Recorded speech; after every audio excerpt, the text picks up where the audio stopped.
হযরত রবিয়াতুর রায়, হযরত রবিয়াতুর রায় তিনি এত বড় মুহাদ্দিস, 16টা বছর কেটে গেল। একদিন রবিয়া মাকে নিয়ে ঘরে দাঁড়ায় আছেন, ঘর থেকে বের হয়েছেন, মা সন্তানকে বিদায় দিবেন, বিদায় দিবেন, বিদায় দিবেন। রবিয়া তিনি চলে যাবেন, ক্লাসের টাইম হয়ে গেল, ঘরে আর কেউ নাই, মা আর ছেলে আর তো ঘরে কেউ নাই। ক্লাসের টাইমে তিনি মদিনার ক্লাস করাইতে যান মসজিদে নববীতে, মা থাকেন তখন একা। মা বিদায় দিতেছে, বাবা রবিয়া যাও। বিদায় দেওয়ার মুহূর্তে হঠাৎ করে একজন বৃদ্ধ মানুষ আন্দরের ভিতরে ঢুকে গেল। সালাম নাই, কালাম নাই, অনুমতি নাই, কোনো কিছু না বইলা তিনি আন্দরের ভিতরে ঢুকে গেলেন। হযরত রবিয়া তিনি দূর থেকে তাকায় দেখে অবাক হয়ে গেলেন। ঘটনা কি? এমন কাজ তো 16 বছরের ভিতরে আমি কখনো দেখি নাই। আমার ঘরের ভিতরে, আমার ঘরের সীমানার ভিতরে, আমার পর্দার ভিতরে আজ পর্যন্ত কোনো মানুষ এইভাবে ঢুকে না। মানুষটাকে, বৃদ্ধ মানুষটা ঢুকে যাইতেছে। রবিয়া তারে বাধা দিচ্ছেন, বাবা তুমি কে গো, তুমি দাঁড়াও, সামনে আইসো না, আইসো না। মুসলমানের ঘরে এইভাবে ঢোকার কোনো অনুমতি নাই। অন্যের বাড়িতে ঢুকতে গেলে আমার আল্লাহ বলে সালাম দাও, সালামের জবাব পাইলে তুমি ঢুকবা, যদি জবাব তুমি না পাও তুমি ফিরত যাইবা। এটা হলো ইসলামের আদর্শ। রবিয়া ডাক দিয়ে বলেন, কে গো তুমি, বাবা দাঁড়াও, সামনে আইসো না, আইসো না, কারণ পাশেই মা দাঁড়ায় আছে। মা তো জীবনে কোনোদিন বেগানা পুরুষের সামনে যায় নাই। রবিয়া তো তিনি দেখেছেন মা কি পরিমাণ পর্দা করে, কেমন পর্দা মাইনা মা চলে। আজকে মা পাশে দাঁড়ানো, হঠাৎ করে একজন পুরুষ বৃদ্ধ মানুষ ঢুকে গেল, অনুমতি নাই, কোনো ধরনের কথা নাই, বার্তা নাই। রবিয়া বা যত বাধা দেন, বৃদ্ধ মানুষটা বাধা মানতে রাজি না। উনি শুধু সামনের দিকেই আসতেছে, রবিয়া বাধা দেন, ইনি শুধু সামনে আসে, রবিয়া বাধা দেন, ইনি শুধু সামনে আসে। বলুন তো এইভাবে কারো বাড়িতে ঢুকবার অনুমতি আসেনি? আরেকটু জোরে। নিজের ঘরে ঢুকবার আগেও সালাম দিতে হয়, তাহলে অন্যের বাড়িতে কথা না বইলা, অনুমতি না নিয়া কিভাবে ঢুকেন? ভাবি গো, ভাবি, ভাবি, ভাবি কইতে কইতে ঘরে ঢুকে একদম রান্নাঘরে গিয়ে হাজির। আবার 5 ওয়াক্ত নামাজও পড়ি, পর্দার ওয়াজও শুনি, সব সব হারাম। শরীয়তে ভাবির সাথে কথা বলা যায় না? না জায়েজ? হালাল না হারাম? সবাই কয় না, বোঝা গেল রুগী আছে, অভাব নাই রুগী। আলহামুকাল মউত, মায়ার নবী বলেন দেবর বাবির জন্য মরণ, মরণ, জম জম। দেবরের সাথে বাবির দেখা করা হারাম, সাফ সাফ হারাম। যতজনে এই কাজ করতেছেন, বাবির কাছে যাইতেছেন, বাবির সাথে কথা বলতেছেন, প্রতিটা মুহূর্তে কবিরা গুনাহ লেখা হইতেছে, প্রতিটা মুহূর্তে কবিরা গুনাহ লেখা হইতেছে। আমরা বাহিরের মানুষের সাথে আলহামদুলিল্লাহ কিছু পর্দা করি, পর্দা বুঝিও। আমার মা বোনেরা অনেকে আছে ঘর থেকে বের হতে পর্দা বোরকা পরে আলহামদুলিল্লাহ বের হয়, কিন্তু ঘরের ভিতরে যে পর্দা আছে দেবরের সাথে, হ্যাঁ, এরকম ভাবে আবার চাস্তলি চাচা, চাস্তলি মামা, চাস্তলি দাদা, চাস্তলি নানা, এদের সবার সাথে পর্দা করা ফরজ। চাচাতো ভাইয়ের সাথে পর্দা করা ফরজ, মামাতো ভাইয়ের সাথে পর্দা করা ফরজ, হ্যাঁ, খালাতো ভাইয়ের সাথে পর্দা করা ফরজ। আর পুরুষের জন্য খালাতো বোন, মামাতো বোন, চাচাতো বোন, ফুফাতো বোন, সবার সাথে পর্দা করা ফরজ। কথা বলা হারাম, কথা বলা। খালি হুজুর দেখলে মাথায় কাপড় দেওয়ার নাম পর্দা নয়। পরপুরুষ যাই দেখবেন সাথে সাথে নিজের আড়াল করে নেওয়া, এর নাম পর্দা, এর নাম পর্দা। যে মানুষ নিজের ঘরে ঢুকার সময় সালাম দিয়ে ঢুকে, আল্লাহর নবীর হাদিস, হুসাইন আহমদ কুতুবুল আলম সৈয়দ হুসাইন আহমদ মাদানী রহমতুল্লাহি আলাইহি ওনার জীবনীতে পেয়েছি। অসুবিধা হইতেছে আপনাদের? হ্যাঁ, রেলগাড়িতে উঠছেন, পাশের সিট, ওনার পাশে যে বসে আসে হলো হিন্দু মানুষ, হিন্দু মানুষটা সে রেলগাড়ির বাথরুমের ভিতরে গেছে। হুজুরে দেখছেন বাথরুমের ভিতরে গেছে, কে কার কথা বলি? শাইখুল ইসলাম কুতুবুল আলম সৈয়দ হুসাইন আহমদ মাদানী রহমতুল্লাহি আলাইহি, সদস্য হুজুর রাহিমাহুল্লাহ খাস উস্তাদ, পীরজি হুজুর রহমতুল্লাহি আলাইহির উস্তাদ, হাফিজ হুজুর রহমতুল্লাহি আলাইহির উস্তাদ। আমাদের সিলেটে যার অসংখ্য অগণিত খলিফাদার। হুসাইন আহমদ মাদানী রহমতুল্লাহি আলাইহি সারা জীবন রমজান মাস সিলেটে কাটাইছেন, বাড়ি ভারত, কিন্তু রমজান কাটানোর জন্য সিলেটে আসতেন, পুরা রমজান সিলেটে কাটাইতেন। আবার রমজানের পরে ঈদের নামাজটা আইয়া পড়তেন সরাসরি আমাদের গ্রামে, হবিগঞ্জ জেলার বানিয়াচং গ্রাম, আমার নিজ গ্রাম, যে গ্রামে 4টা ইউনিয়ন একটা গ্রামে। ভালো করে বুঝছেন, আপনাদের এলাকার কয়েকটা গ্রাম মিলাইয়া একটা ইউনিয়ন হয়, ঠিক না? আর আমাদের গ্রামটা 4টা ইউনিয়নে মিলে একটা গ্রাম হইছে। এজন্য পৃথিবীর শ্রেষ্ঠ গ্রাম, বৃহত্তম গ্রাম বানিয়াচং গ্রাম। দাওয়াত দিলাম আপনাদেরকে যাওয়ার জন্য, দেখতে যাবেন। আপনার সারাদিন লাগবে শুধু গ্রামের এই মাথার ওই মাথা খুঁজতে। যদি একজন মানুষের নাম জিজ্ঞেস করেন কেউ বলতে পারবে না, আপনাকে বলতে হবে ঢাকা শহরের মতো কোন পাড়া, কোন মহল্লা, কোথায়, কোন মহল্লার বাড়ি, কোন পাড়ার লোক, কোন ইউনিয়নের লোক, এগুলা বললে পাওয়া যায়। সেই গ্রামে কুতবুল আলম সৈয়দ হুসাইন আহমদ মাদানী রহমতুল্লাহি আলাইহি ঈদের নামাজ পড়তেন। কি বুঝেন? ঈদের নামাজ মানুষ কাদের সাথে পড়ে? যাকে বেশি আপন ভাবে, ঠিক না? সবচেয়ে আপন কাছের মানুষ যাদেরকে মনে করে তাদের সাথে ঈদের নামাজ পড়ে। শাইখুল ইসলাম কুতবুল আলম সৈয়দ হুসাইন আহমদ মাদানী রহমতুল্লাহি আলাইহি ইনি ঈদের নামাজ পড়তেন। এজন্য আমাদের গ্রামেই, শুধু আমাদের গ্রামেই ওনার খলিফা আছে 7 জন খলিফা আমাদের গ্রামে, যারা কেউ এখন নাই, সবাই জান্নাতে চলে গেছে। তো হিন্দু লোকটা বাথরুমে গেল, উনি দেখলেন বাথরুম থেকে আবার বাথরুম না সেরেই সে চলে আসলো। মাদানী আলাইহি রহমা জিজ্ঞেস করতেছেন হিন্দিতে যে তুমি গেলা, চলে আসছো যে? হয় বাথরুম ভালো না, কে নষ্ট করে তো রাখছে, বাথরুম নষ্ট করে ফেলছে, এজন্য রুচি হয় নাই। সে শাইখুল ইসলাম কুতবুল আলম হুসাইন আহমদ মাদানী রহমতুল্লাহ 18 বৎসর যিনি হাদিস পড়াইছেন আমার নবীর রওজার পাশে বৈশা বৈশা, নবীরে শোনায়া শোনায়া নবীর হাদিস পড়াইছেন 18 বৎসর। এক হাদিস পড়াইতে যাইয়া হায়াতুন নবীর মাসালা আসলো, নবী কবরে জিন্দা না মুর্দা। ছাত্ররা বলতেছে হুজুর নবী কবরে জিন্দা, এটা আমাদের বুঝে পড়ে না, যুক্তিতে ধরে না। হুজুর আমরা তো বুঝলাম, আপনার কথায় বুঝলাম, হাদিসের ভাষায় বুঝলাম নবীরা কবরে জিন্দা, কিন্তু জিন্দা কেমনে, মরা মানুষ জিন্দা কেমনে আমাদের বুঝে আসে না। হুসাইন আহমদ মাদানী বলেন তোমাদের বুঝে আসে না, তোমাদের বুঝে আসে না, নবী কবরে জিন্দা বুঝে আসে না, তাহলে একটু তাকাও, একটু রওজার দিকে তাকাও। সমস্ত ছাত্ররা ঘুরে রওজার দিকে তাকাইছে, দেখে আল্লাহ সব কুদরতি পর্দা সরায়া নবী যে শুয়ে আছেন সব ছাত্ররে আল্লাহ দেখাইয়া দিয়েছে। সুবহানাল্লাহ, কত বড় বুজুর্গ ছিলেন, যার সালামের জবাব, যিনি যখন সালাম দিচ্ছেন আসসালামু আলাইকুম ইয়া জাদ্দি, দাদা আপনাকে আমার সালাম, নবীর বংশের লোক তো, নবী যে সালাম দিচ্ছেন ইয়া ওয়ালাদি কইয়া সমস্ত উপস্থিত মানুষ শুনছে। আল্লাহ নবীর সালামের উত্তর, তার সালামের উত্তর নবী যে দিচ্ছেন সবাই শুনছে। শেখ কুতবুল আলম সৈয়দ হুসাইন আহমদ মাদানী রহমতুল্লাহ আলাইহি ইনি ওই হিন্দু লোকটার এই কথা শোনার পর একটু সময় কাটাইছেন, এরপরে উনি বাথরুমে ঢুকছেন। ঢুকিয়া বাথরুমে ওনার ধরে নাই, বাথরুমে চাপ নাই, বাথরুমে ঢুকিয়া এই বাথরুম নিজে হাত দিয়া পানি ব্যবহার কইরা পরিষ্কার করছেন। বাথরুম পরিষ্কার কইরা তিনি বের হয়ে আসছেন, আয়েশা বলতেছেন ভাই আপ যাও, এখন যাও, আমি তো বাথরুম করে আসলাম। কই বাথরুমতে কোনো অসুবিধা নেই, বাথরুম ভালো পরিষ্কার, এখন যাও। পরে হিন্দু লোকটা যায় বাথরুম করে আসলো, গেহে একদম পায় পরিষ্কার স্বচ্ছ পরিচ্ছন্ন হয়ে গেছে।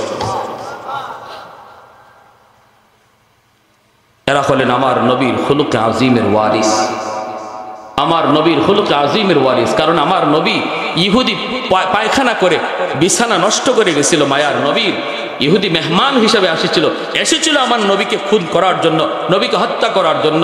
সেই ইহুদি হত্যা তো করতে পারে নাই, আল্লাহ সাহায্য করেছেন। যাবার সময় তার পেট খারাপ হয়ে গেছিল, সে বাথরুম নষ্ট করে বিছানা নষ্ট করে ফেলেছে মায়ার নবীর, চলে গেছে, ইহুদি চলে গেছে। বেশ দূর যাওয়ার পর শেষ সাইতে ইহুদি চলে যায়, পালায়া ভাগতেছে, মোহাম্মদ যদি আয় আমারে পায় তাহলে হত্যা করে ফেলবে। হ্যাঁ, আমি তো মারতে পারবো না, আমি তো মরে যাব।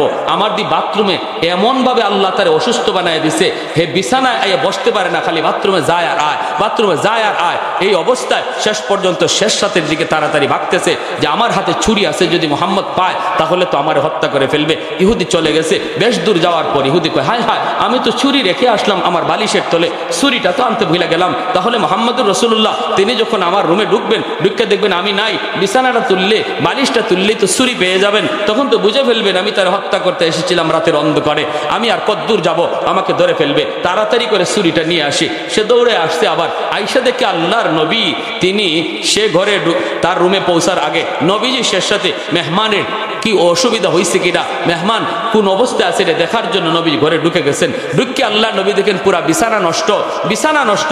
ওই মায়ার নবী তার এই ময়লা নিজে পানি দিয়ে পরিষ্কার করতেছেন।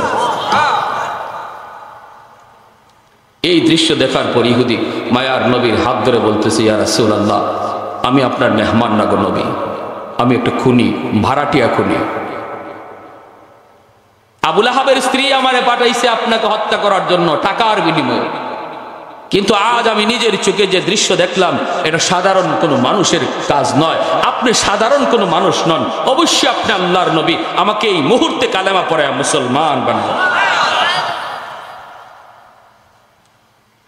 ওয়া ইন্নাকা লাআলা খুলুকিন আযীম।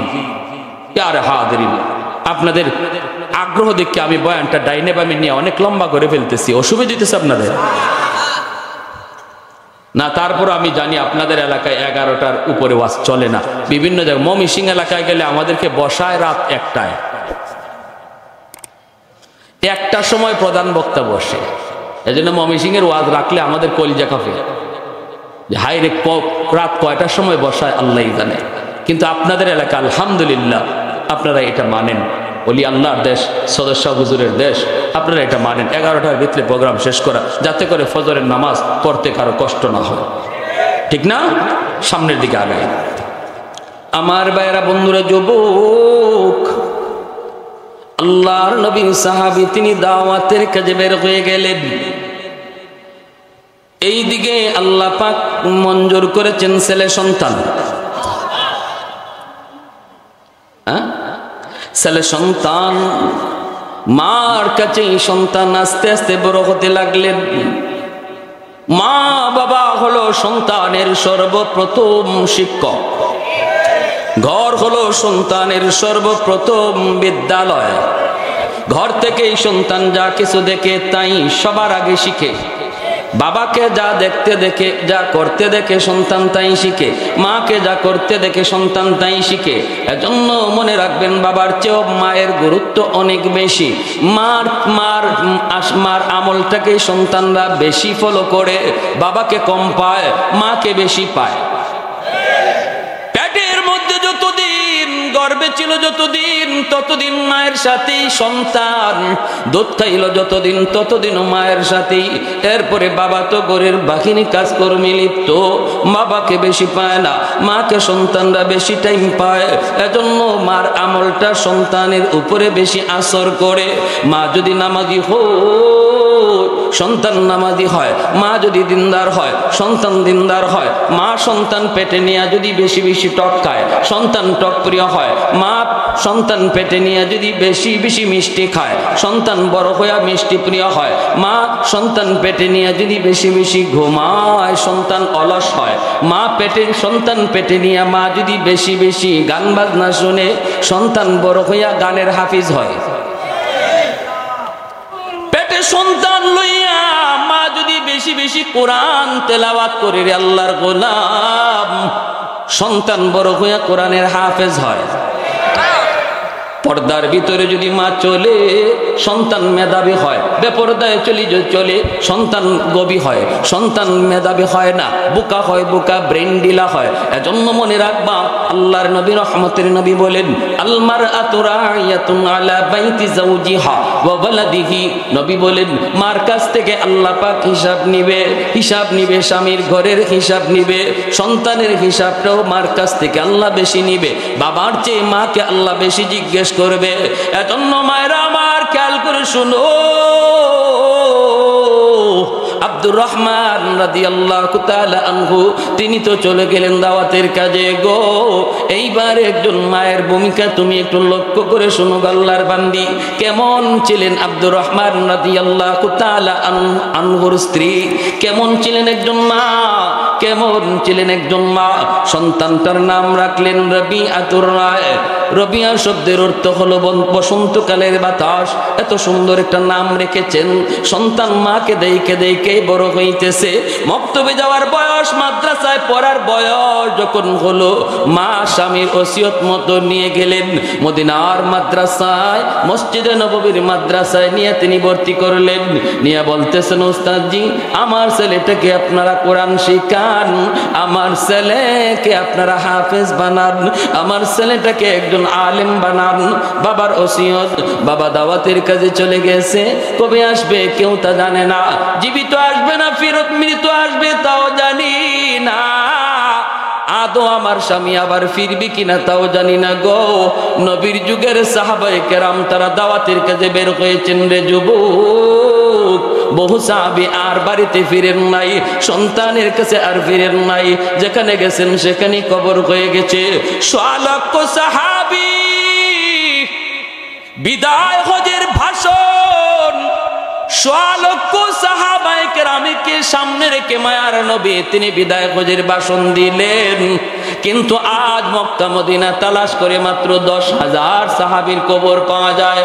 1 লক্ষর উপরে সাহাবায়ে কেরামের কবর নিজের মাটিতে হয় নাই, নিজের গ্রামে হয় নাই, নিজের এলাকাতে হয় নাই। চলে গেছেন আফ্রিকা, সেখানেই দাওয়াতের কাজ করেছেন, সেখানেই কবর হয়ে গেছে। চলে গেছেন চীন, সেখানেই কবর হয়ে গেছে। ভাইয়েরা বন্ধুরা, মা যখন সন্তানকে মাদ্রাসায় ভর্তি করলেন, কেমন মা, কেমন মা। সন্তান ও মা ভক্ত সন্তান, মা যা বলছেন শিশুকাল থেকে মায়ের তরবিয়তে বড় হয়েছেন। যেই সন্তান মা ভক্ত হয়, বাবা ভক্ত হয়, এই সন্তানের লেখাপড়ার ভিতরে আল্লাহ বরকত দিয়া দেয়। যেরকম সুবহানাল্লাহ। যেই সন্তান মা ভক্ত হয়ে বাবা ভক্ত হয়ে তার পরীক্ষার রেজাল্ট আল্লাহ ভালো করে দেয়। এরে যুবক, মার কথা অমান্য কইরো না, বাবার কথা অমান্য কইরো না রে। মা যদি কোনো কিছু নিষেধ করে, বাবা যদি নিষেধ করে, মনে রাখবা সেটা তোমার ভালোর জন্য করে। বাপ মা সন্তানের সর্বদা ভালো চায়, কখনো খারাপ চায় না। আজ বুঝো না কাল বুঝবা, আজ বুঝো না সময় বুঝবা। যেদিন তুমি বুঝবা ওই দিন আর কোনো কাজ হবে না, লাভ হবে না, শুধু চোখের পানি ঝরাইবারে যুবক। এজন্য বলি একটু মনোযোগ দিয়ে কথাগুলি শোনো, দিলের কান দিয়ে কথাগুলি শোনো। ছাত্রদের ভিতরে তিনিও পড়ালেখায় মগ্ন হয়ে গেলেন। উস্তাদগণ তারা পড়াইতেছেন। অল্প দিনের ভিতরেই উস্তাদগণ টের পাইলেন এই ছাত্র রবিয়া সাধারণ 10টা ছাত্রের মতো নয়, আল্লাহ তারে অতিরিক্ত কিছু জ্ঞান আল্লাহ দান করেছে। যেই জ্ঞানটার নাম হলো ইলমে লাদুনি, আল্লাহর দেওয়া জ্ঞান, আল্লাহর দেওয়া দেখেন, আল্লাহর দেওয়া মেধা আল্লাহ তারে দান করেছেন। অল্প দিনের ভিতরে তিনি মাদ্রাসার 1 নাম্বার ছাত্র।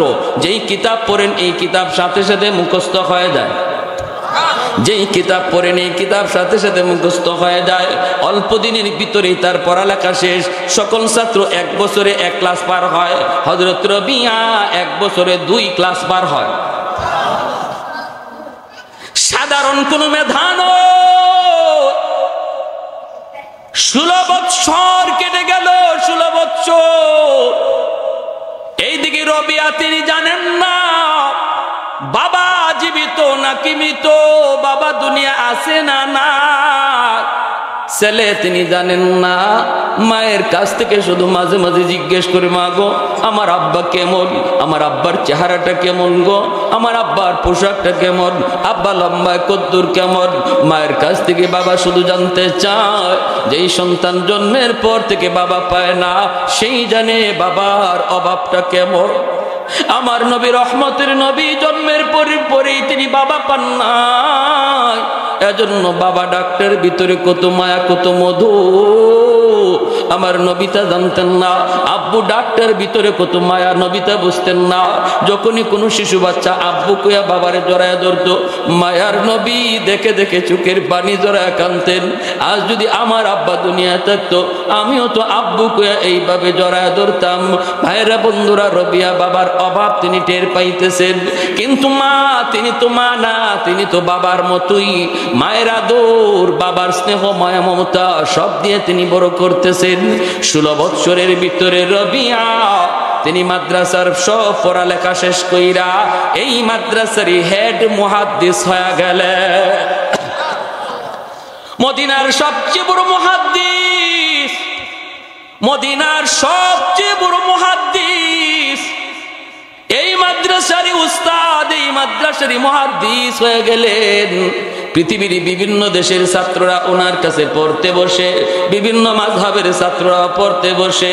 ইনি তো লেকচার দেন, ইনি লেকচার দেন। ওনার লেকচার হাদিসের ব্যাখ্যা শোনার জন্য হাজারো হাজারো ছাত্র এসে জমা হয়ে যায়। শুধু তাই নয়, মদিনার মানুষ, মদিনার উলামায়ে কেরাম, মদিনার সমস্ত মানুষ মায়া করে, মহব্বত করে, শ্রদ্ধা করে হযরত রবিআকে। মদিনার মসজিদ আমার নবীর মসজিদ, যেই মসজিদের মিম্বরে দাঁড়ায় মায়ার নবী নামাজ পড়াইতেন, ওই জায়গার ইমাম রবিআকে বানায়া দিলে মদিনার মসজিদের ইমাম। মার দিলটা কত খুশি হয়েছে, মার দিলটা কত খুশি হয়েছে। একজন মা জানে গো, সন্তান যখন হাফেজে কোরআন হয়, একজন বাবা জানে সন্তান যখন মুফতি মুহাদ্দিস হয়, তখন বাবার দিল কি পরিমাণ খুশি হয়। এজন্য মা দিল থেকে খুশি, আমার সন্তান শুধু মুহাদ্দিস না, মদিনার মসজিদের ইমাম। চতুর্দিকে রবিয়ার সুনাম ছড়ায় পড়লো। হাদিসের বহুত বড় একজন রাবী হযরত রবিয়াতুর রায়, হাদিসের বহুত বড় একজন রাবী হয়েছেন। অসংখ্য হাদিস তিনি নিজে বর্ণনা করেছেন। ইমাম বুখারী, ইমাম মুসলিম, ইমাম তিরমিজি, ইমাম আবু দাউদ সবাই তার riwayaতের হাদিস তারা এনেছেন। হযরত রবিয়াতুর রায়, হযরত রবিয়াতুর রায় তিনি এত বড় মুহাদ্দিস। 16টা বছর কেটে গেল। একদিন রবিয়া মাকে নিয়ে ঘরে দাঁড়ায় আছেন।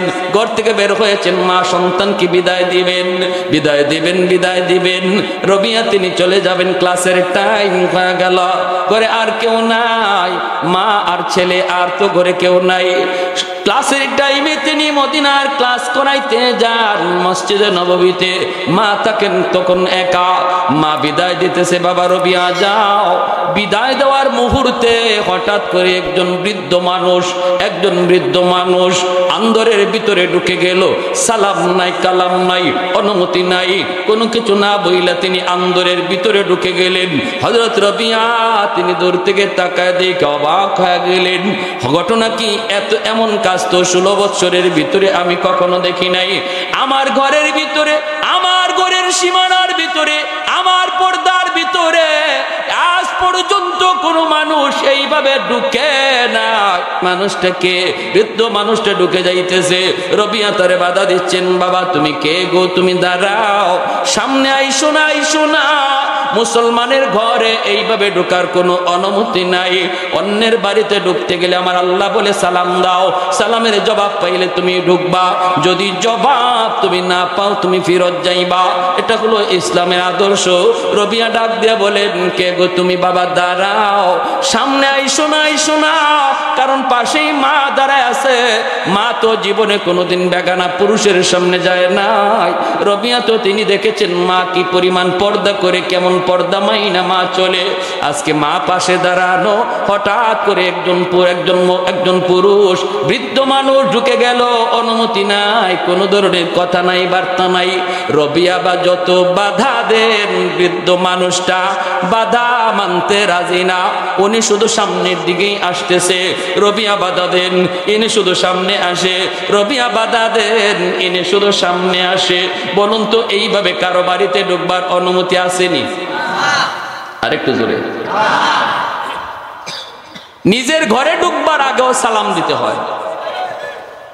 তাহলে অন্যের বাড়িতে কথা না বইলা, অনুমতি না নিয়া কিভাবে ঢুকেন?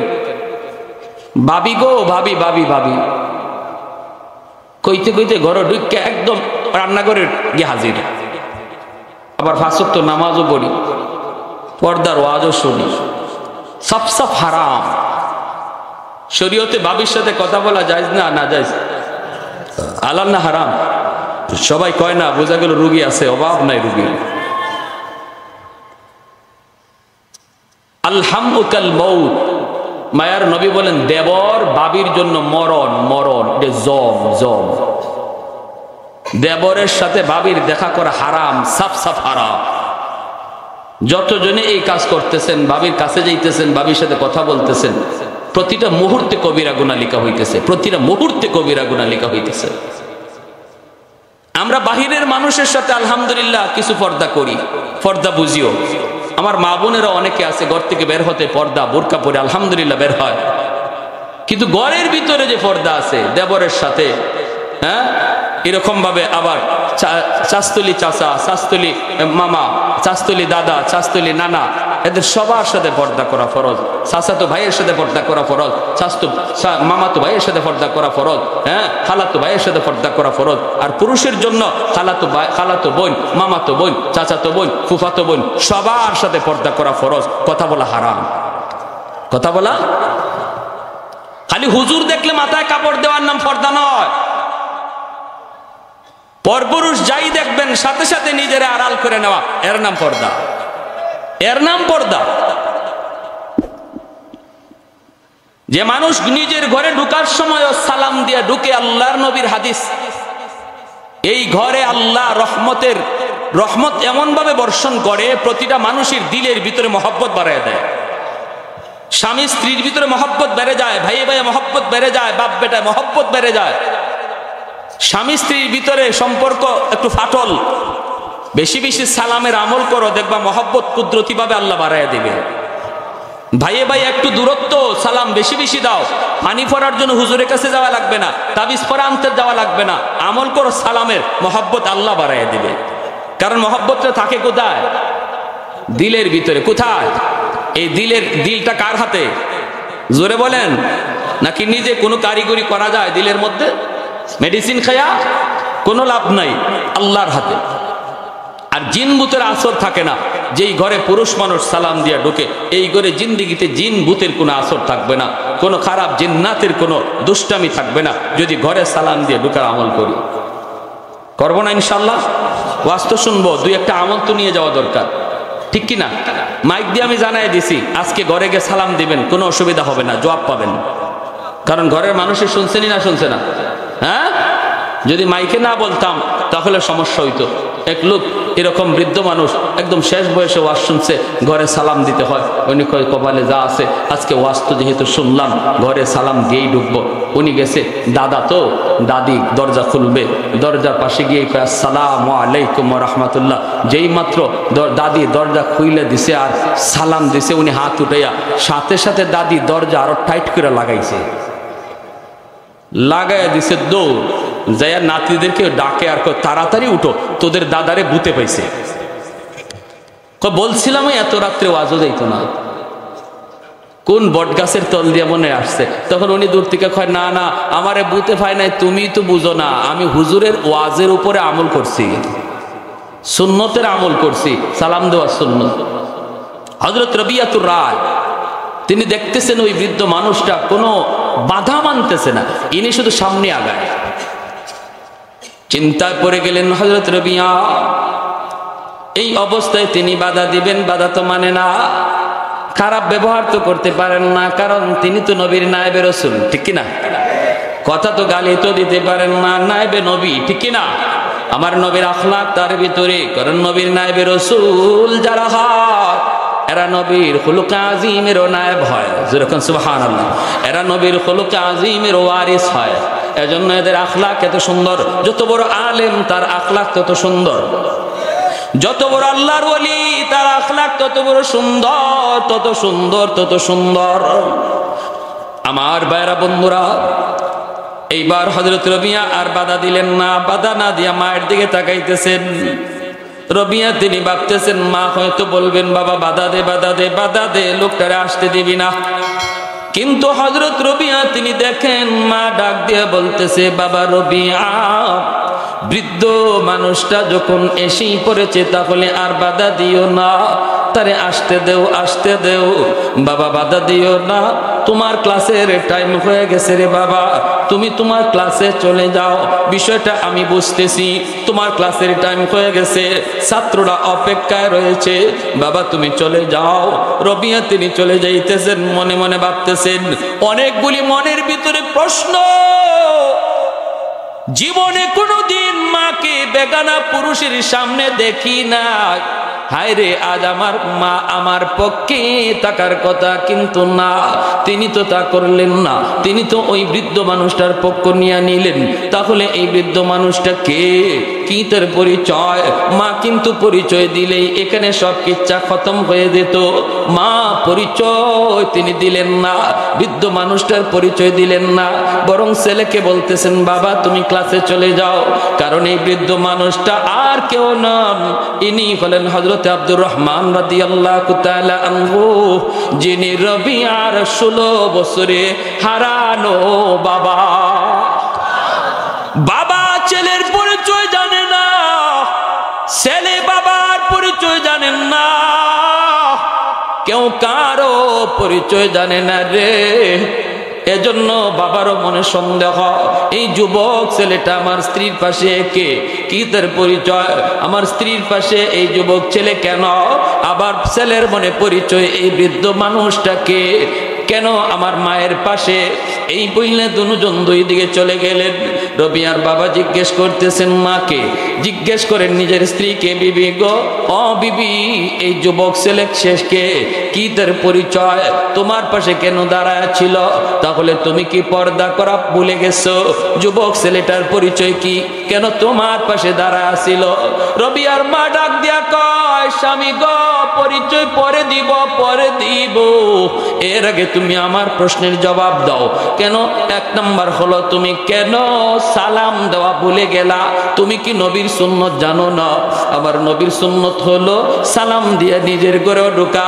2 নম্বর হলো তুমি এত লম্বা সফর করে এসেছো, নবী লম্বা সফর করে যখন মায়ার নবী আসতেন, এসেই নবী ঘরে ঢুকতেন না, পাশের মসজিদে নবী অবস্থান করতেন, ওখান থেকে নবী খবর দিতেন, তুমি কেন মসজিদে অবস্থান করলা না?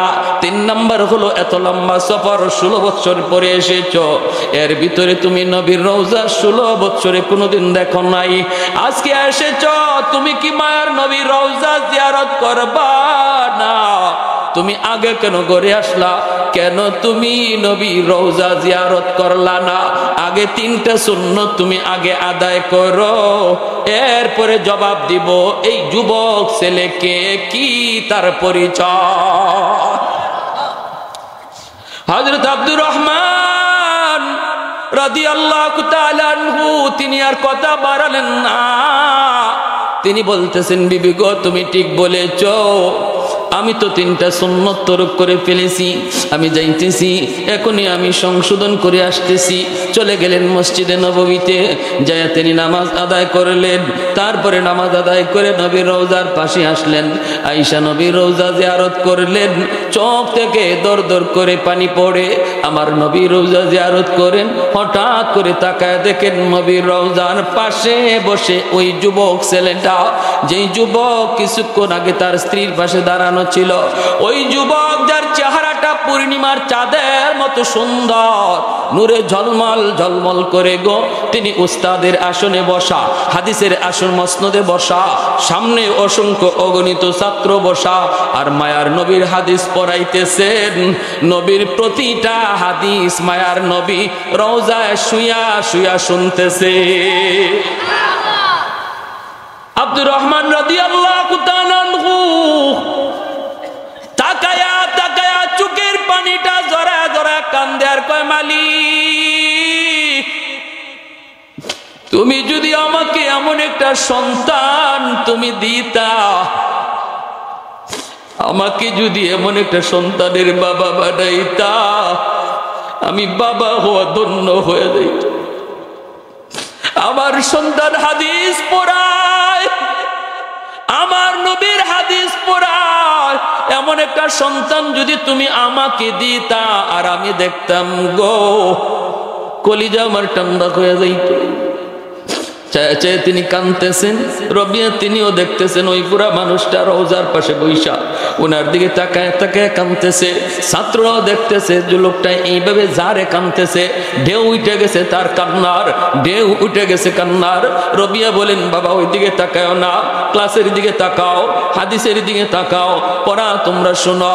হযরত রবিয়া তিনি ছাত্রদের চেহারা ঘুরায় দিলেন। আব্দুর রহমান রাদিয়াল্লাহু তাআলা আনহু তিনি নবীর রওজা জিয়ারত কইরা ঘরের পাশে যায় সালাম দিয়া ঘরে ঢুইকা বলেন বিবি গো, ও বিবি, ও বিবি, ও বিবি, আমি সুন্নত আদায় করেছি গো, কিন্তু নবীর রওজার পাশে যাইয়া আমি ওই যুবককে পেয়েছি যে যুবক তোমার কাছে দাঁড়ালো। আমি দেখেছি সে নবীর হাদিস পড়ে, আমার নবীর হাদিস পড়ায়। অসংখ্য গণিত ছাত্র বসে বসে হাদিস পড়া শুনে।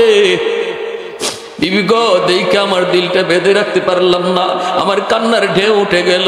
আল্লাহ যদি আমাকে এমন একটা সন্তান দিত, আমি যদি এমন একটা সন্তানের বাবা হইতাম, এমন একটা সন্তানের বাবা হইতাম, আমি যদি হাসরের মাঠে পরিচয় দিতে পারতাম মালিক আমি একজন মুহাদ্দিসের আব্বা, আমি একজন হাফেজে কোরআনের আব্বা, আমি একজন মুফতি সাহেবের আব্বা, এই পরিচয় যদি আমি আল্লাহর সামনে দিতে পারতাম গো বিবি, আমার তো এখনো কান্না থামে না। বিবির সাথে সাথে চোখের পানিটা মুইসা স্বামীর কপালে চুমু দিয়া বলতেছে, স্বামী গো, ও স্বামী কান্না করো না গো স্বামী, শুকরিয়া আদায় করো যেই ছেলেরে তুমি ওই জায়গায় হাদিস পড়াইতে দেখছো। কিছুক্ষণ আগে যে তুমি যে তোমার স্ত্রীর পাশে দাঁড়ানো, এই ছেলের নাম হলো রবিআ, যে তোমারই ঔরজাত সন্তান। मैं तालिब मौला हूँ मेरे इश्क़ निराला, मैं तालिब मौला हूँ मेरे इश्क़ निराला, है जुमला जहाँ जिनके तजल्ली से उजाला, है जुमला जहाँ जिनके तजल्ली से उजाला, मा दरुद जहाँ गैर खुदा यार नदारम, जुज़ याद खुदा ही चे दिगर कार नदारम, जुज़ याद खुदा ही चे दिगर कार नदारम। একটু জোরে সুরে বলি আল্লাহু আকবার। রবিয়াতুর রায় পরিচয় পেয়ে গেলেন বাবা, সেই সন্তান হলো তার নিজের সন্তান। সাথে সাথে আল্লাহর কুদরতি কদমে সেজদায় পড়ে কাঁদতেছেন আর বলতেছেন, বিবি গো, ও বিবি, চলো আমার ছেলের কাছে, আমাকে নিয়ে যাও, আমাকে নিয়ে যাও। মা বাবা দুজন আসলেন মসজিদে নববীর কাছে। রবিয়া তিনি তো পড়াইতেছেন, কিন্তু মাথার ভিতরে টেনশন, এই বৃদ্ধ মানুষটাকে কি তার পরিচয়, কি তার পরিচয়। পড়াইতেছেন হাদিস, কিন্তু মনের ভিতরে টেনশন।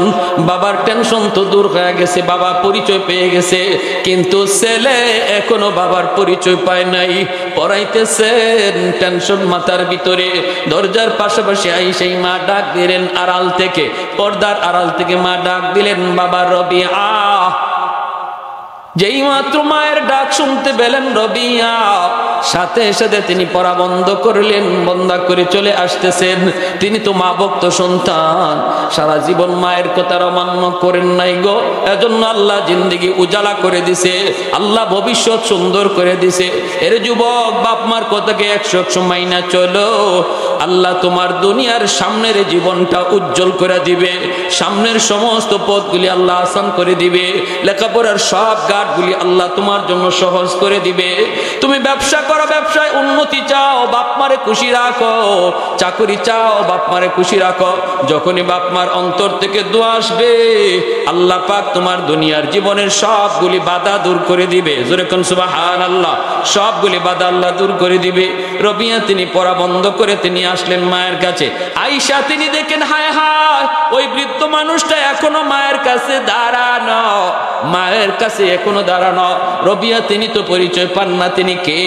এমনি কাছে আয়েশা মাথাটা নিচের দিকে দিয়ে দাঁড়ায় রইছেন লজ্জায়।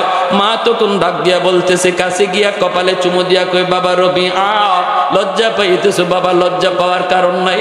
তোমার মা জীবনে কোনোদিন পর্দা লঙ্ঘন করে না, পর্দার ভিতরে থেকে আমি তোমাকে লালন পালন করেছি, এজন্য আল্লাহ তোমার জেহেন যাকাত মেধা শক্তি বাড়ায় দিছে।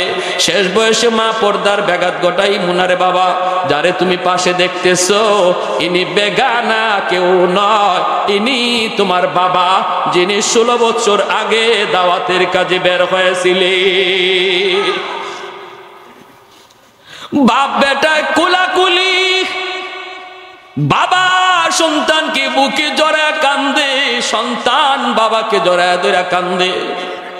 বাবায় কান্দে, আল্লাহ গো তুমি যে আমাকে এমন একটা সন্তান উপহার দিয়েছো, আল্লাহ তুমি যে আমারে এমন সন্তান দিয়েছো। আর ছেলে কান্দে, আল্লাহ তুমি যে আমারে আমার আব্বারে দেখাইছো, আব্বারে যে দেখাইছো।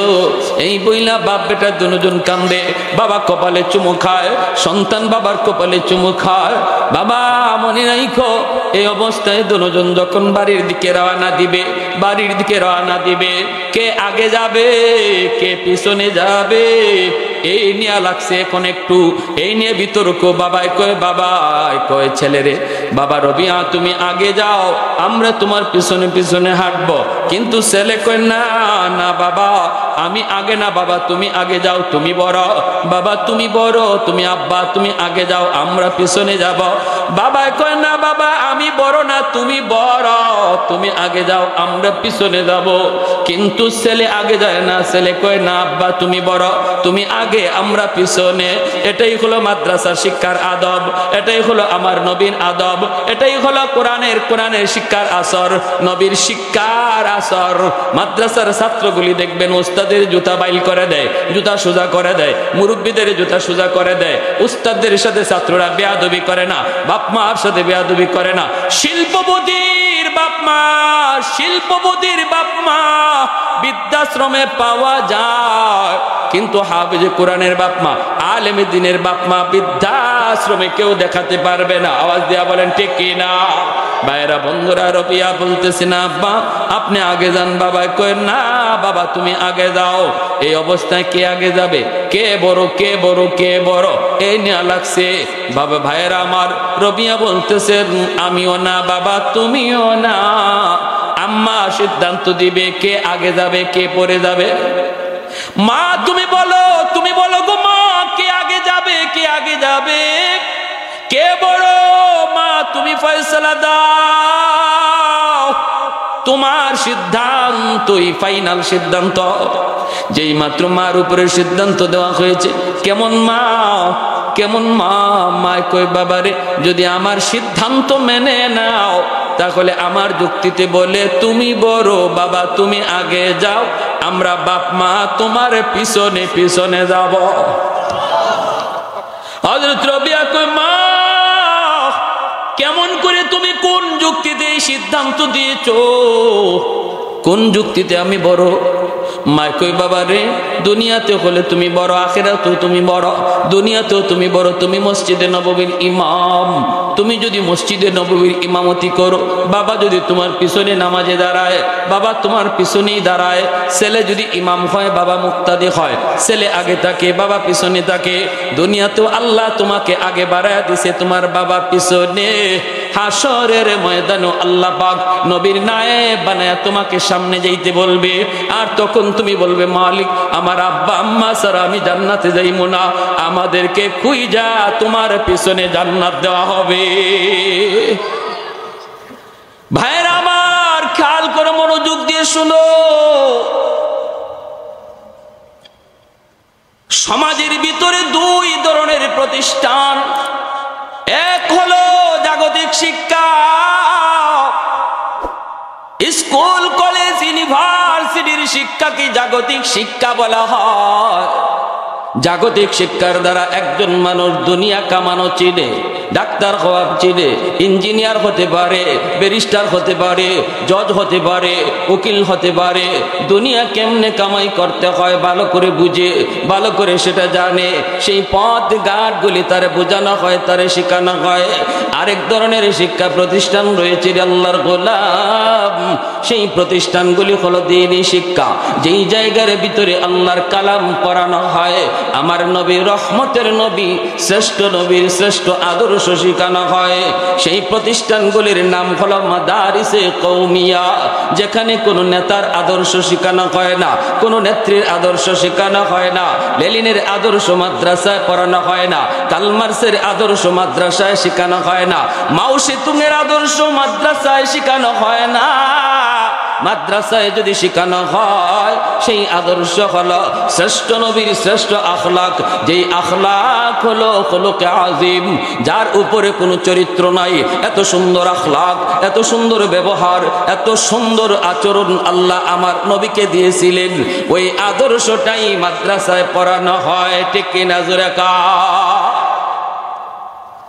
এজন্য আমার সন্তানকে জন্ম দেওয়ার পর, মানুষের সন্তান জন্ম নিয়েই মানুষ হয় না, মুরগির বাচ্চা জন্ম নিয়েই মুরগি হয়, কিন্তু মানুষের বাচ্চা জন্ম নিয়ে মানুষ হয় না, তার মানুষ বানাইতে হয়, মানুষ বানাইতে হয়। যার ভিতরে আল্লাহর কোরআনের জ্ঞান, হালাল হারামের জিন্দেগি, যার ভিতরে আমার নবীর আদর্শ। আল্লাহ পাক রব্বুল আলামিন পবিত্র কোরআনের সূরাতুর রহমানে বলেন, আর রহমান আল্লামাল কুরআন খালাকাল ইনসান। আল্লাহ বলেন কোরআন শিক্ষা দিয়েছি, মানুষ সৃষ্টি করেছি। প্রশ্ন হলো কোরআনের শিক্ষা সেটা আল্লাহ আগে আনলেন কেন? মানুষ সৃষ্টির কথা আল্লাহ পরে নিলেন কেন? অথচ তরতিবের দিক দিয়ে যদি আমরা লক্ষ্য করে দেখি, আল্লাহর গোলাম, মানুষ সৃষ্টি হয় আগে, মানুষের জন্ম হয় আগে, এরপরে শিক্ষা লাভ করে, চাই সে মাদ্রাসায় পড়ুক, চাই সে স্কুলে পড়ুক, শিক্ষা লাভ করে জন্মের পর। কিন্তু আল্লাহ পাক সূরাতুর রহমানের ভিতরে তিনি তরতিবের ভিন্ন করে ফেললেন। আগে নিয়ে আসলেন কোরআন শিক্ষার কথা, এরপরে তিনি বললেন মানুষ সৃষ্টির কথা। মুফাসসিরিনে কেরাম তাফসীরের কিতাবের ভিতরে এই কথা তারা সবাই ধরেছেন, বিস্তারিত তারা লিখেছেন। সার কথা হলো আল্লাহ বুঝাইতে চাইলেন, শোনো, যার জীবনে কোরআন নাই, যার জীবনে হালাল নাই, হারাম নাই, যার জীবনে জায়েজ নাই, নাজায়েজ নাই, শুধু টাকা কামানো, শুধু পয়সা কামানো শিখেছে, কেমনে টাকা কামাই করতে হয়, শুধু এতটুকুই শিখেছে। কিন্তু কোনটা হালাল, কোনটা হারাম, কোনটা জায়েজ, কোনটা না জায়েজ, কোন পথে কামানোর আমার অনুমতি আছে, কোন পথে আমার অনুমতি নাই, এই সমস্ত বিষয় যার জীবনে নাই, জীবনে নাই রে।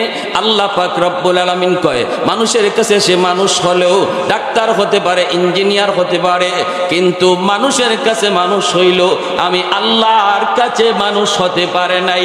কারণ তার জীবনে জায়েজ না জায়েজ, হালাল হারাম নাই, জায়েজ না জায়েজ, হালাল হারাম নাই। হায়ওয়ানের কাছে, হায়ওয়ানের জীবনে জায়েজ না জায়েজ পাওয়া যায় না, হালাল হারাম পাওয়া যায় না। শিয়ালের জীবনে কোনো জায়েজ না জায়েজ নাই, গরু ছাগলের জীবনে হালাল হারাম বলতে কিছু নাই। যা পায় তা খায়, যা দেখতে মন চায় তা দেখে, যেদিকে হাঁটতে মন চায় সেদিকেই হাঁটে। কেউ তারে বাধা দেয় না, কেউ তারে বাধা দেয় না, বাধা দেওয়ার কোনো আপত্তিও তার নাই, কোনো শরীয়তের বিধিবিধানও নাই। আল্লাহ বলেন, মানুষ হওয়ার পর যেই মানুষটাও তার জীবনে শুধু যা চায় তাই পায়, যা খাইতে মন চায় তাই খায়, যা দেখতে মন চায় তাই দেখে।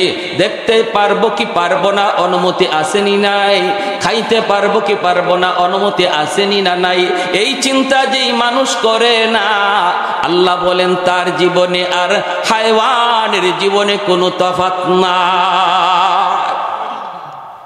ডাক্তার হয়েছে, নরমাল ডেলিভারি কেস,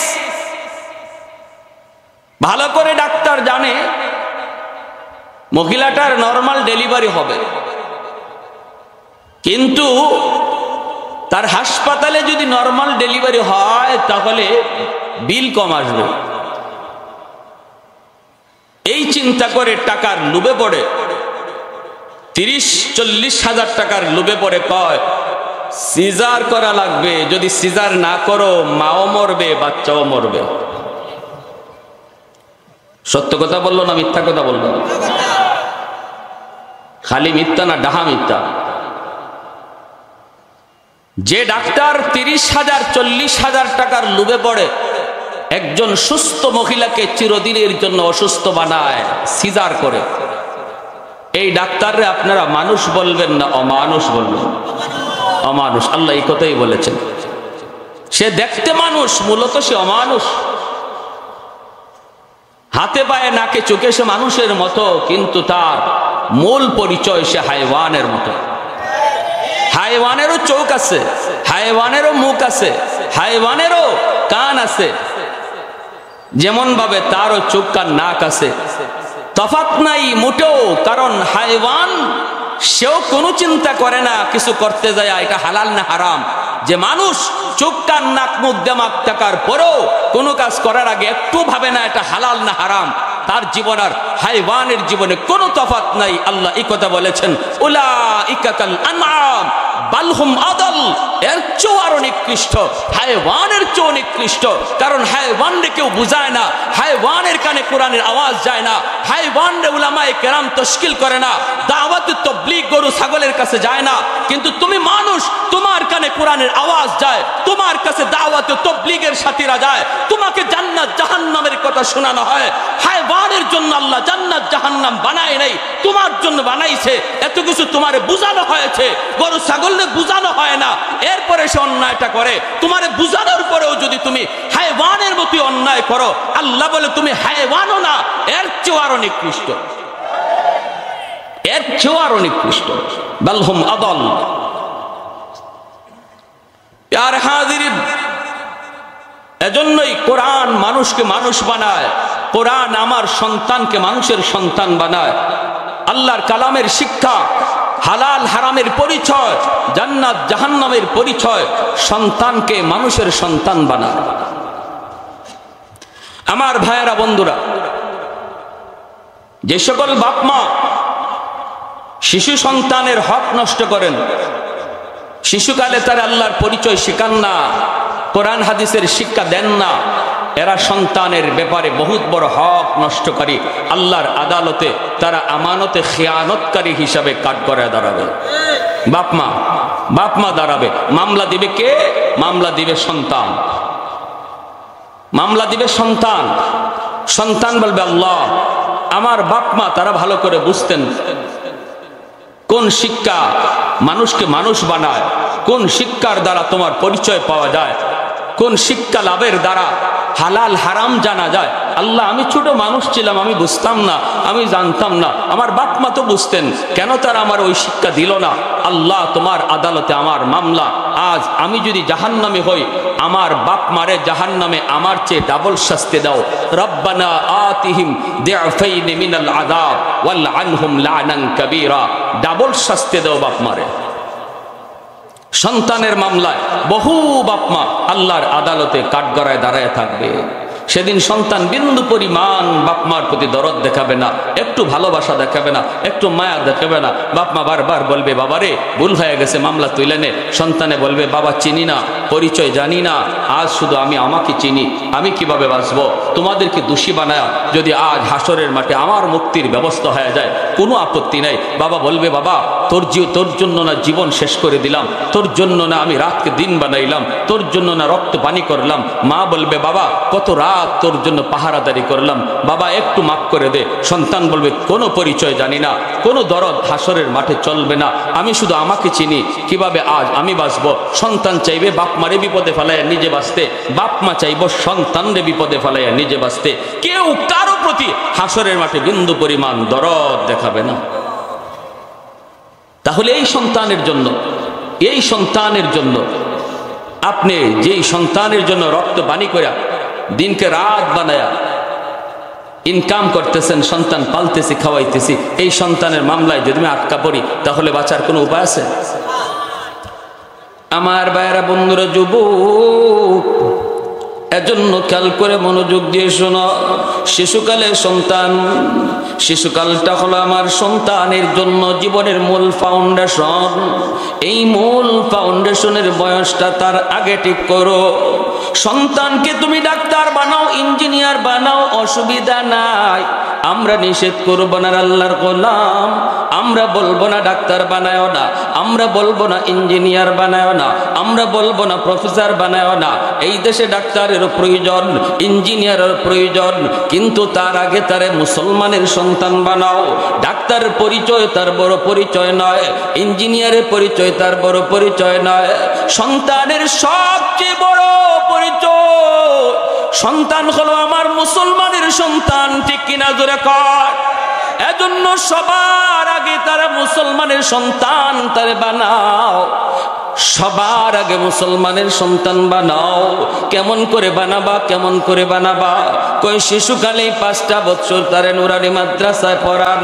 ডাক্তার বানাবেন পরে বানান, ইঞ্জিনিয়ার বানাবেন তারে পরে বানান, কলেজে পড়াবেন পরে পড়ান, হাই স্কুলে ভর্তি করবেন তারে পরে পড়ান। আগে তারে 5 বছর নুরানি মাদ্রাসায় আপনি পড়ান। আজকাল কওমি মাদ্রাসায় 5 বছর নুরানি ক্লাসগুলাতে অঙ্ক ইংরেজি স্কুলের সমমানের পড়ানো হয়, সিলেবাসের ভিতরে ঢুকানো হয়েছে। কেন ঢুকানো হয়েছে? এই কথাটা চিন্তা করেই ঢুকানো হয়েছে। স্কুল কলেজের ছেলেরা সেও যদি মাদ্রাসায় পড়ে হাই স্কুলে যেন ভর্তি হতে পারে। ক্লাস 5 পর্যন্ত নুরানি শিক্ষা লাভ করার পর সন্তান যেন হাই স্কুলে ভর্তি হতে পারে। রে যুবক, যদি সে হাই স্কুলে গিয়ে অঙ্ক ইংরেজি সমানভাবেই তাল মিলায় চলতে পারে, তাহলে আমার 5 পর্যন্ত 5 বছর মাদ্রাসায় পড়াইতে কোনো অসুবিধা আছে? আর একটু জোরে কন্যা, অসুবিধা আছে? কোনো অসুবিধা নাই, কোনো অসুবিধা নাই। দায়িত্ব আদায় হবে আমার, আমার জিম্মাদারি আদায় হবে।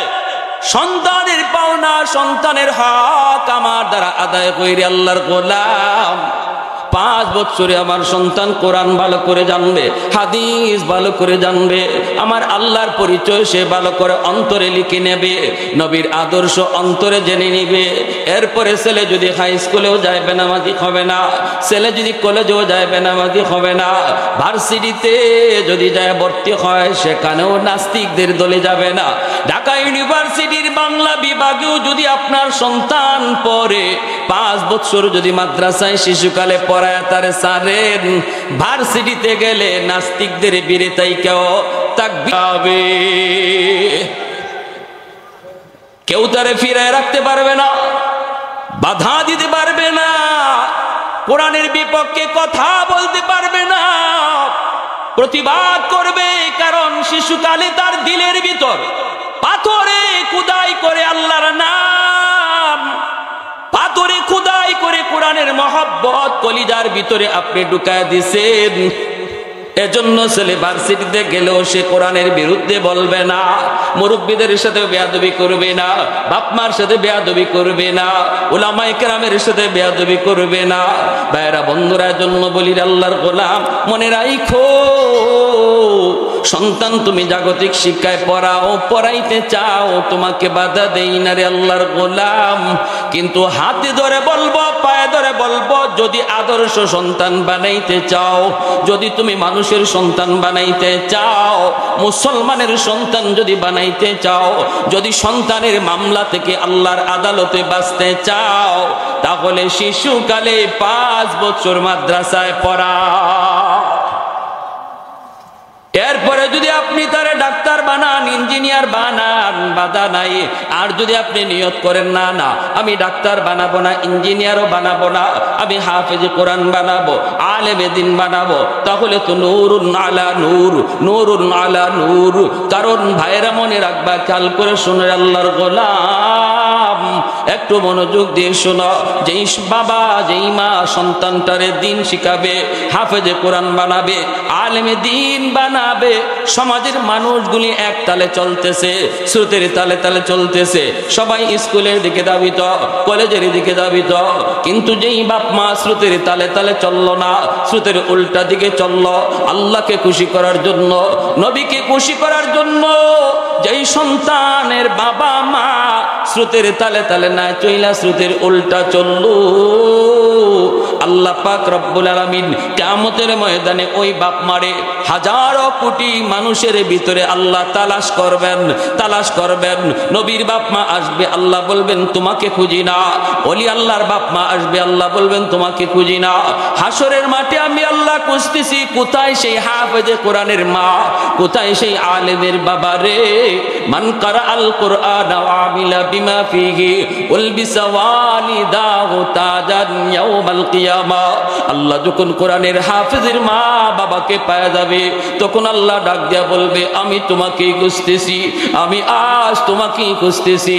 দুনিয়ার জগতে তোমার সন্তানের মাথায় পাগড়ি পরাইছিল তার উস্তাদ, সমাজের মানুষজন রে, কিন্তু আজ হাসরের মাঠে তোমরা বাপ মার মাথায় পাগড়ি পরাবো আমি আল্লাহ নিজে।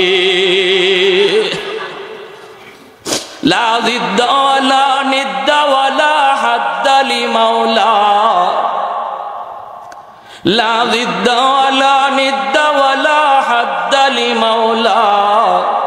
আল-আনা কামা কানা ওয়ালাম ইয়ালকা যাওয়ালা, আল-আনা কামা কানা ওয়ালাম ইয়ালকা যাওয়ালা। লা মিসলা ওয়ালা সাওয়ারা মিসলাহু ওয়া নাযীরা। মান ক্বালা সিওয়া যালিকা কাদ ক্বালা মুহালা, মান ক্বালা সিওয়া যালিকা কাদ ক্বালা মুহালা। লা ওয়ালদা ওয়ালা ওয়ালিদা লা আম্মা ওয়া খালা, লা শিবহা ওয়ালা মিসলা ওয়ালা কুফুয়া লিমাওলা। মুসলমানের আওয়াজে বলি আল্লাহু আকবার। আর একটু জোরে আল্লাহু আকবার। আমাদের আওয়াজ যত উঁচু হবে, দুশমনদের আওয়াজ তত নিচু হবে। এত আস্তে কেন জোরে বলেন? আমাদের আওয়াজ উঁচু হওয়ার দরকার আসেনি না নাই? কারণ আমরা আল্লাহর পক্ষে গান গাই, আল্লাহর পক্ষে গান গাই, আল্লাহর পক্ষে আওয়াজ দেই। আমরা তো হকের পক্ষে, বাতিলের আওয়াজ যদি উঁচু হয়, হকের আওয়াজ আরো উঁচু হওয়া দরকার, ঠিক না? বাংলাদেশে নাস্তিকের সংখ্যা বেশি নাকি ইমানদারের সংখ্যা বেশি? ইমানদারের সংখ্যা বেশি। এরপরও এত নাস্তিকের এত লাফানি কেন? কারণ হলো আমরা নীরব। যেখানে গরম হওয়া দরকার, আওয়াজ উঁচু করা দরকার, এখানেও আমরা নীরব থাকি, এখানেও নীরব থাকি। না না, ইসলামের শিক্ষা হলো যেখানে গরম হওয়া দরকার সেখানে গরম হওয়া লাগবে, যেখানে নীরব থাকা দরকার সেখানে নীরব থাকবো, যেখানে আওয়াজ দেওয়া দরকার সেখানে আওয়াজ দেব। মুহাম্মাদুর রাসূলুল্লাহ ওয়াল্লাযীনা মাআহু আশিদ্দাউ আলাল কুফফার রুহামাউ বাইনাহুম। জায়গা মতো মুমিন নরম নরম, আবার জায়গা মতো মুমিন গরম গরম গরম, ঠিক কিনা? ভাইরা বন্ধুরা, বলি মনে রাখবা, মনে রাখবা, আওয়াজ উঁচু দেওয়া চাই। চতুর্মুখী ষড়যন্ত্রের বেড়া জালে আবদ্ধ হয়ে গেছি রে বাবা। ভালো করে শুনো রে, আজকে আরবের জমিন নিয়েও ষড়যন্ত্র শুরু হয়েছে। যেই জমিনে আমার নবী, আপনার নবী শুয়ে আছেন, খানায় কাবা, জমজম, যেই জমিনে সাফা মারওয়া, যেই জমিনে মাকাম ইব্রাহিম, যেই জমিনে জিব্রাইলের আগমন, যেই জমিনে কোরআন নাজিল হয়েছে, এই জমিনটা মুসলমানের কলিজার টুকরা, ঠিক কিনা করে বলেন? জান দিব তবু মক্কা মদিনার ক্ষতি হোক আমরা মানতে পারবো না। আওয়াজ আসতে হয়েছে, বুঝি না কিছু। জান যাবে তবু মক্কা মদিনার ক্ষতি হোক, এটা আমরা চাই না, ঠিক কিনা? কারণ এই জমিনে আমার নবী, রহমতের নবী শুয়ে আছেন। আজকে আরবের জমিন নিয়ে ষড়যন্ত্র। আরবের জমিনে, যেই জমিনে আমার নবীর রক্ত ঝরেছে, আজও মক্কা মদিনার মাটি সাক্ষী হয়ে আছে কি পরিমাণ নির্যাতন, কি পরিমাণ রক্ত ওই জমিন পাইছে।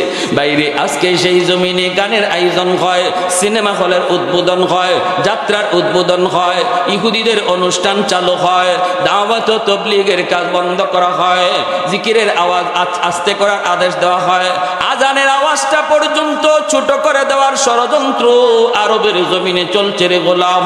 এখানে বসে বসে তুমি আমি আর কি করতেছি? আমরা তুই খবরই রাখি না। আমাদেরকে তো বিশ্বকাপ খেলা দিয়া ভুলায় রাখছে।